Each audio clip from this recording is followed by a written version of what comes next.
जय हिंद सर, आज मेरी बॉर्डर पे नई ज्वाइनिंग है।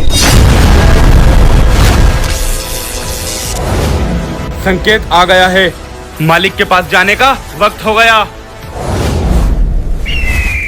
मेजर भानु प्रताप के बेटे हो ना तुम? मुझे पता था तुम आओगे और मैं तुम्हारा इंतजार कर रहा था। जी सर, लेकिन मुझे आपसे एक बात पूछनी थी कि मेरे पापा की वर्दी कहाँ है? वर्दी? लेकिन तुम उसका क्या करोगे? सर, मेरा सपना था कि मैं अपने पापा की वर्दी पहनूं, इसलिए मैंने पूरी वर्दी नहीं पहनी। आप मुझे वो वर्दी दे दिए, फिर मैं बॉर्डर पे ड्यूटी करूंगा। जवान, मैं तुमसे बाद में मिलता हूँ, जब तक तुम अपने कैंप पे जाओ। आखिर मुझे मेरे पापा की वर्दी के बारे में कोई बता क्यों नहीं रहा है?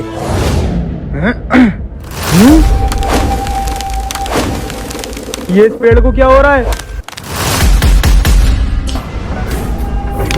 टाइम आ गया है वापस आने का, आजा मेरे अंदर।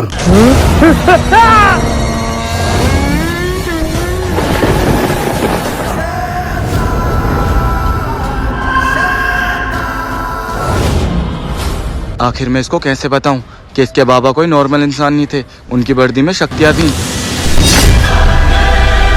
ए भानु प्रताप, अपने अंदर की शक्तियां मुझे दे दे। तू एक फौजी है, अपना देश संभाल, ये शक्तियां मुझे संभालने दे। तू जानता नहीं है तू किससे पंगा ले रहा है? तेरी शक्तियां लिए बिना मैं नहीं जाऊंगा। तो फिर ठीक है, मरने के लिए तैयार हो जा।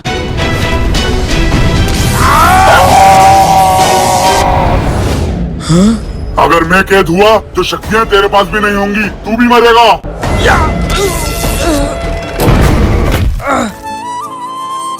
भाई जी, खुदा ना भाग गया, लेकिन आप ठीक है ना? हाँ भाई जी, लेकिन अब मेरा वक्त आ गया है। आपको मेरा एक काम करना होगा।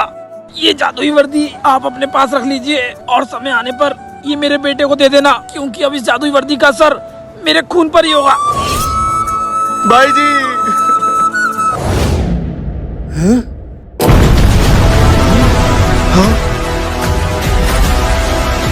तू भानु प्रताप का बेटा है, तुझे मार के मैं अपनी शक्तियां पूरी करूंगा।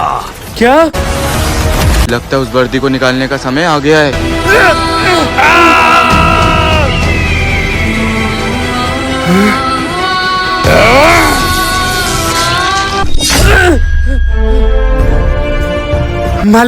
मालिक आप ठीक है ना? अब तुम कौन हो और तुम सब मुझे और मेरे पापा को कैसे जानते हो? मैं तुम्हारे पापा का दोस्त हूँ और मुझे यहाँ पे किसी मकसद से भेजा गया है। तुम्हारे पापा जिंदा हैं। क्या? भाई जी, ये लो वर्दी। नहीं, वो वर्दी मत पहनना।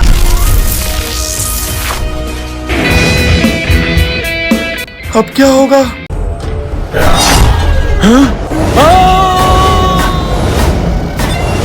सर, आज मुझे पूरे 4 साल बाद छुट्टी मिली है। अब घर जाकर माँ के हाथ का खाना खाऊंगा। ठीक है जवान, तुम्हारे पास सिर्फ 4 दिन है। 5वें दिन सीधे बॉर्डर पे आ जाना। जवानों, ये क्या है? ये तो हमारी तरफ आ रहा है।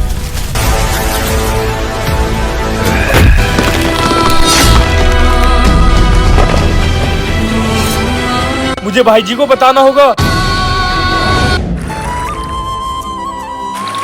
माँ, मुझे प्रमोशन मिला है और सबसे पहले ये बात मैं आपको बताने आया हूँ। भाई जी, बॉर्डर पे बहुत बड़ा संकट आ गया है, जल्दी चलो। क्या हुआ भाई जी, सब ठीक तो है ना? भाई जी, कुछ ठीक नहीं हो रहा है, आप जल्दी चलो। वो बहुत बड़ा सा दानव है। क्या?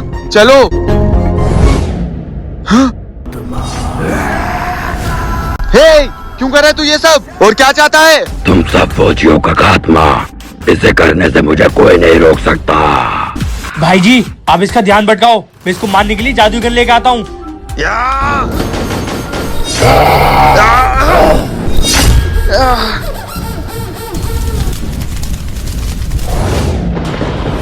तू?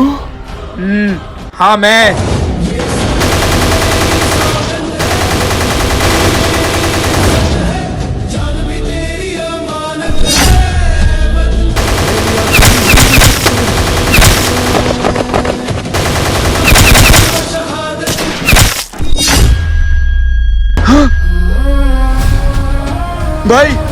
भाई, तू ठीक है ना यार?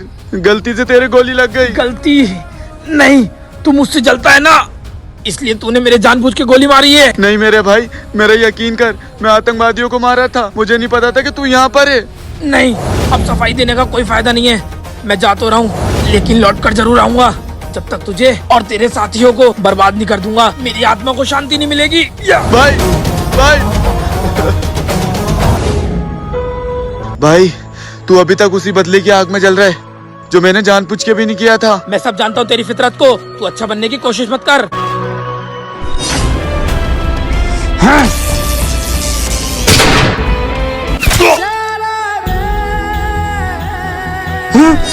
भाई जी, ये तूने क्या करा? भाई, एक बार मेरी गलती की वजह से मैंने तुझे हमेशा के लिए खो दिया था। अब मैंने तेरे ऊपर आने वाली गोली खाकर अपनी गलती का प्रायश्चित किया। भाई मुझे माफ कर देना, मैं नफरत की आग में इतना जल गया कि मैं तेरे प्यार को समझ नहीं पाया। कोई बात नहीं भाई, हमारी दोस्ती दुनिया में तो थी, ऊपर भी साथ रहेगी।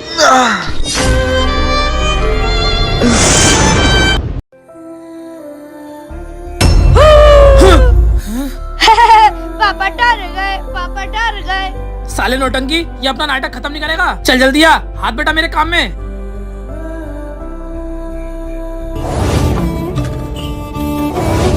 पापा वो वाली फसल तो कट गई, अब ये वाली फसल कटने को है। हाँ बेटा, कल को ये वाली फसल भी हम कटवा लेंगे। हाँ पापा, कल को ये हमारी फसल कट जाएगी, फिर हम इसको शहर जाके बेच आएंगे। हाँ भाई अमित भाई, क्या हुआ लेबर के पैसों का? बहुत दिन से कह रहा हो कि कल को दे दूंगा, परसों को दे दूंगा। अजीम भाई, बस मुझे 2 दिन का समय दो, कल को ये फसल बेचूंगा, परसों को आपको पैसे दे दूंगा। ठीक है, बस 2 दिन। 2 दिन में अगर मेरे पैसे नहीं मिले तो अंजाम अच्छा नहीं होगा। पापा ये तो बहुत बुरा आदमी लग रहा है, सबसे पहले फसल बेच के इनको पैसे दे देना।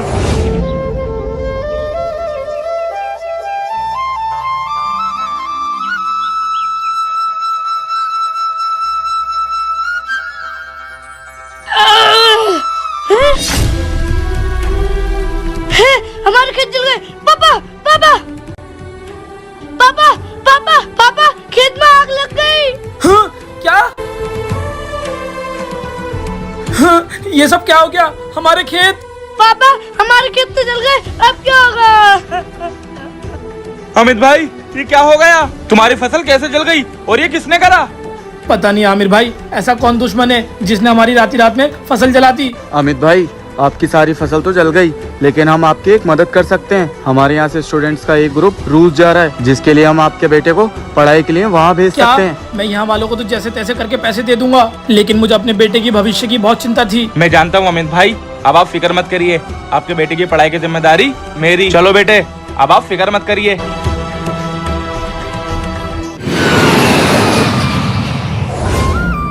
आज पूरे 6 महीने हो गए, मेरा बेटा वहाँ बहुत अच्छे से पढ़ रहा होगा। हे, पूरे 6 महीने हो गए, हमारे पैसे कब को देगा? अगर आज तूने पैसे नहीं दिए तो तेरी सारी जमीन हम कब्जे में कर लेंगे। साहब, मेरा बेटा रूस पढ़ने गया है, जैसे उसका वजीफा मिलेगा मैं आपके पैसे दे दूंगा। रूस पढ़ने गया है? अबे तेरे जैसे गरीब का बेटा सरकारी स्कूल में न पढ़े, वो क्या रूस पढ़ने जाएगा? नहीं नहीं साहब, मैं अभी बात कराता हूँ आपकी। जिस नंबर से आप संपर्क करना चाहते हैं वह अभी स्विच ऑफ है। साले, हमसे झूठ बोलता है, अब तेरी सारी जमीन हमारी। हट! आखिर मेरे बेटे का फोन क्यों नहीं लग रहा है? एक किसान के बेटे की रूस में मौत और ये 2 लोग इसके जिम्मेदार हैं। मेरा कोई लेना देना नहीं है। ये झूठे आरोप हैं। हाँ, मेरा बेटा। दोस्तों वीडियो को लाइक करके कमेंट बॉक्स में लव यू